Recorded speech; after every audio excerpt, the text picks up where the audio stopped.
Hello everyone. So today's topic is stress and strain. So what is stress and strain? सबसे पहले हम देखते हैं stress. What is stress?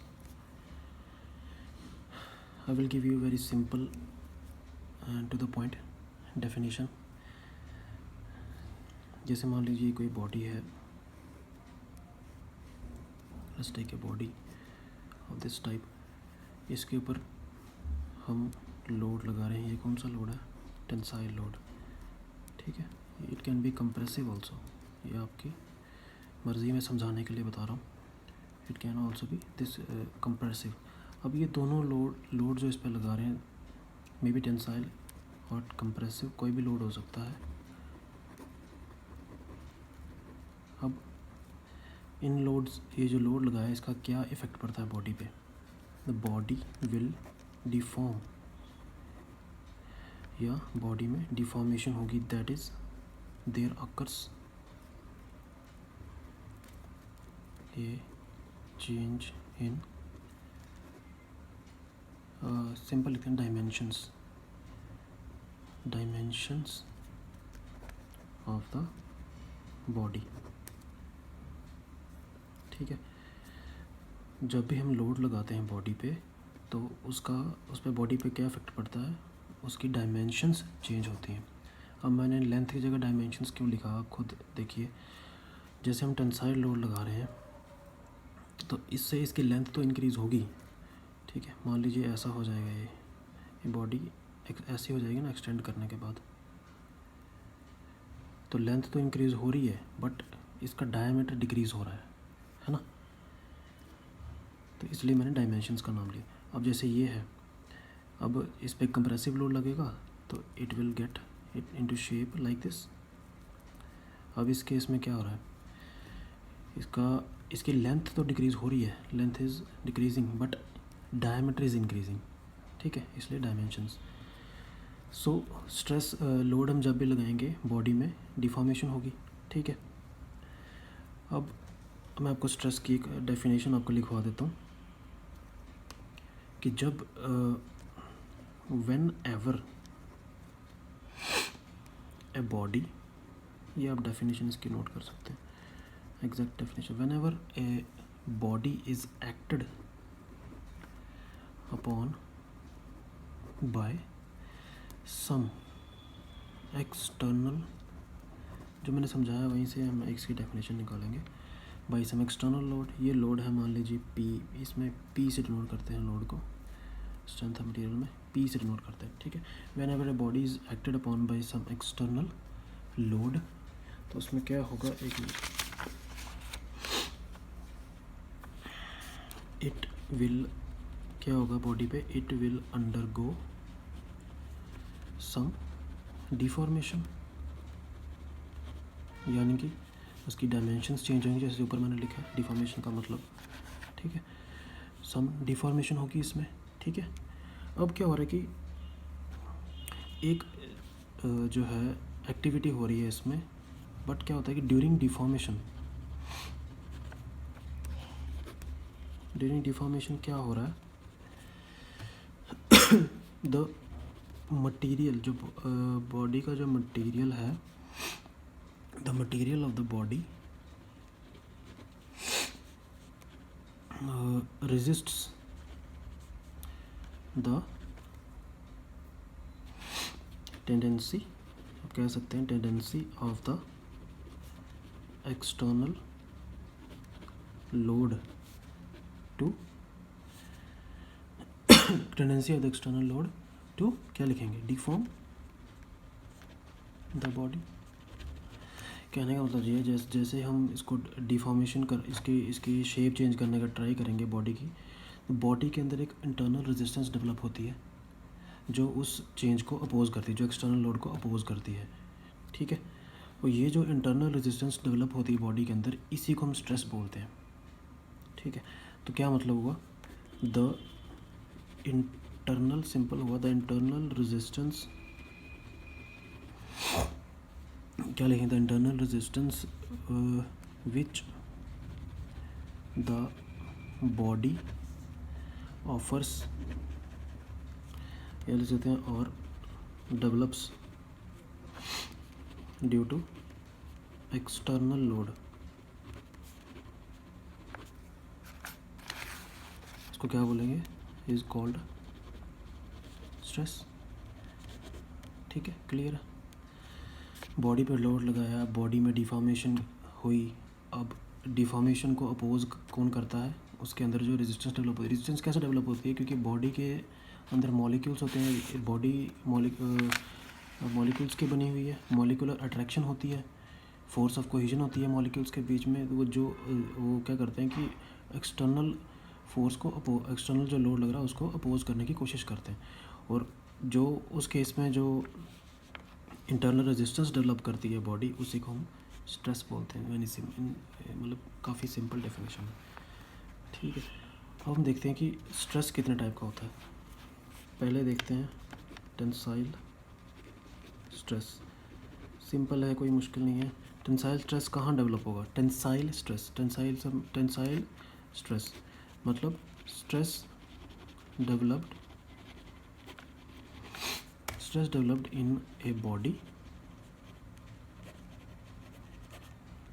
Subjected to किसको, tensile load. ठीक है, जैसे मैंने ऊपर डायग्राम भी बनाई थी।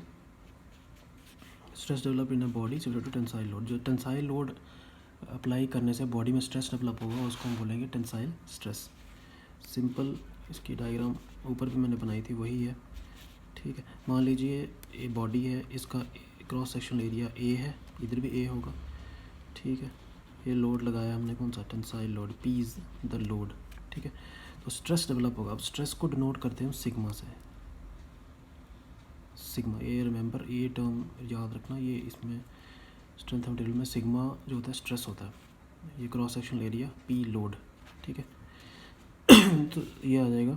अगर आपको बोलूँ मैं स्ट्रेस निकालना, stress will be equal to value of external load upon cross sectional area. This is very important term.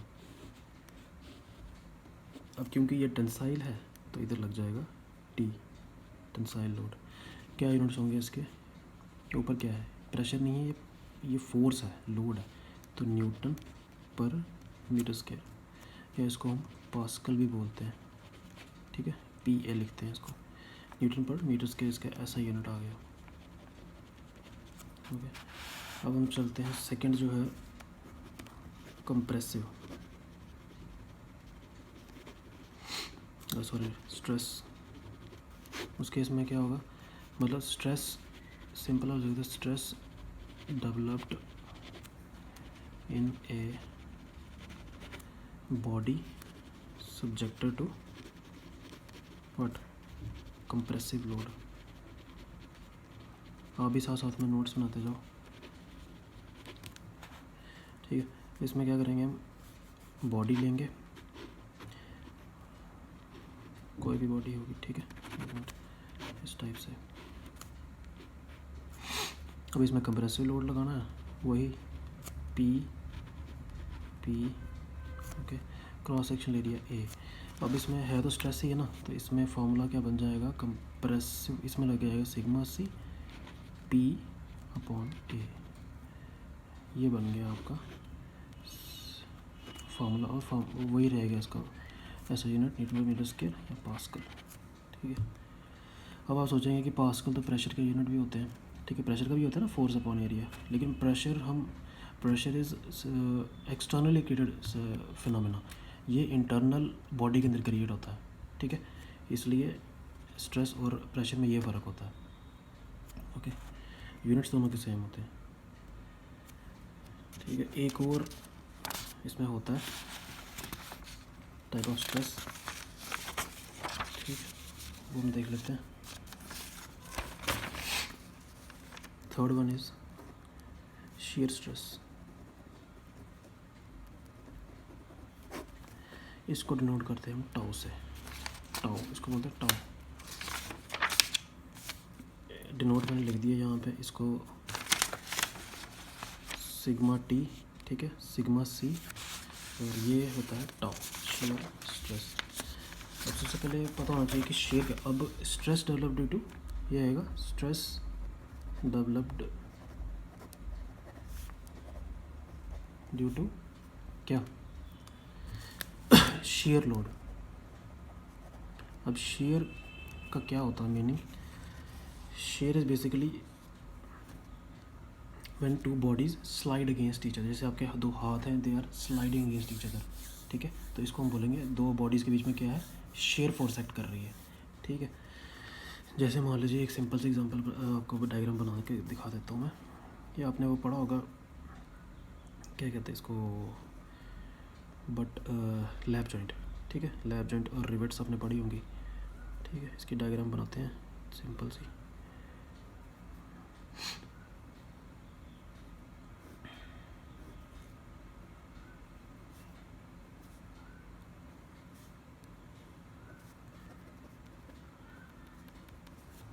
ठीक है, तो मान लीजिए एक लोड यहाँ पे लग रहा है P, एक लोड यहाँ पे लग रहा है P। अब इसका क्या एक्शन होगा कि it will try to break this rivet, ठीक है। ये फोर्स जो है इस जगह एक्ट करेगी इन दोनों, क्योंकि यहीं पर जॉइंट है ना, ये यहीं से वीक है ये दोनों जॉइंट, और यहीं पर एक्ट करेगी ये फोर्स। तो उसके बाद क्या बनेगा हमारा, देखो ये ब्रेक हो जाएगा यहाँ से। आप इसको ऐसे बना सकते हैं, एक मतलब आधी रिवेट यहाँ बना दो, और ऐसे बनेगा, आधी रिवेट इधर आ जाएगी और आधी जो है आगे स्लाइड हो जाएगी, है ना, ऐसे। तो इसको मान लो यहाँ चलेगी, ये टूट गई ना, ये ब्रेक होगी, ठीक है। तो this type of action is known as shear, ठीक है। Such type of stress developed due to shear। ये तो लोड आ गया ना, इसकी वजह से स्ट्रेस होगा बॉडी के अंदर, वो उसको हम बोलेंगे shear स्ट्रेस, ठीक है। अब shear स्ट्रेस का फार्मूला टाउ अगेन P/A, ठीक है। अब P आ गया, P अब A कौन सा, A होगा जो इसका जिस एरिया पे फोर्स एक्ट कर रही है वो ये वाला एरिया होगा ना इस टाइम, ठीक है। रिवेट का जो एरिया है, ठीक है। यूनिट्स हो जाएंगे न्यूटन पर मीटर स्क्वायर या पास्कल, ठीक है। बाकी नेक्स्ट लेक्चर में देखते हैं।